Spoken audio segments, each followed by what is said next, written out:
बिस्मिल्लाहिर्रहमानिर्रहीम। अस्सलाम वालेकुम व्यूअर्स। आज के लेसन में आपको इंग्लिश की दूसरी फाउंडेशन समझाऊंगा। तो पहली फाउंडेशन के लिए जो है फर्स्ट लेसन मैंने अपलोड कर दिया था, चैनल पर आप लोगों ने देखा होगा।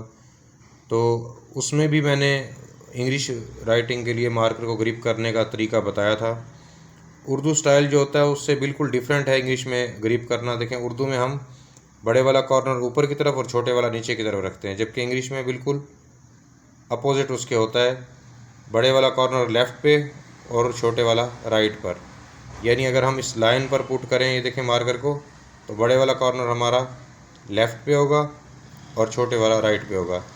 इसी एंगल के साथ हमने जब नोक यूज़ करनी है तो बड़े वाले कॉर्नर को थोड़ा नीचे ले जाना है, थंब के साथ मूव करना है। ये देखें इस तरह से नीचे की तरफ मूव करना है, फिर बराबर कर देना है दोनों को।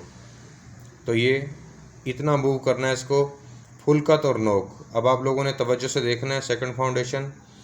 तो यहाँ से स्टार्ट करते हैं।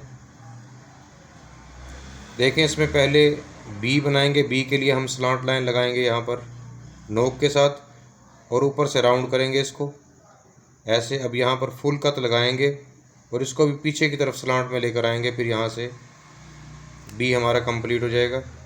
यहाँ से फिर स्लांट लाइन ऊपर से वैसे ही।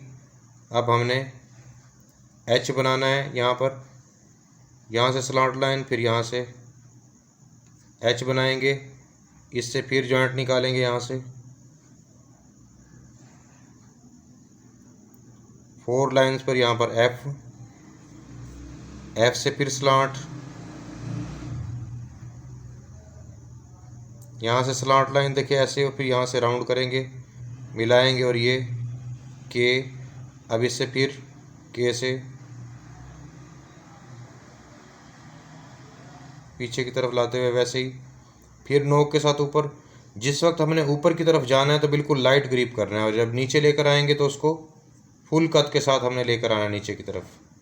तो इस तरह से हमारी सेकंड फाउंडेशन जो है वो कंप्लीट हो गई है।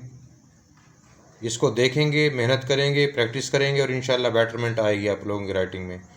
फिर भी कहीं से आप लोगों को गाइडेंस चाहिए होगी तो मुझसे आप लोग मैसेज करके, कमेंट करके या व्हाट्सएप के थ्रू गाइडलाइन ले सकते हैं। दुआ में याद रखिएगा। अल्लाह हाफिज़।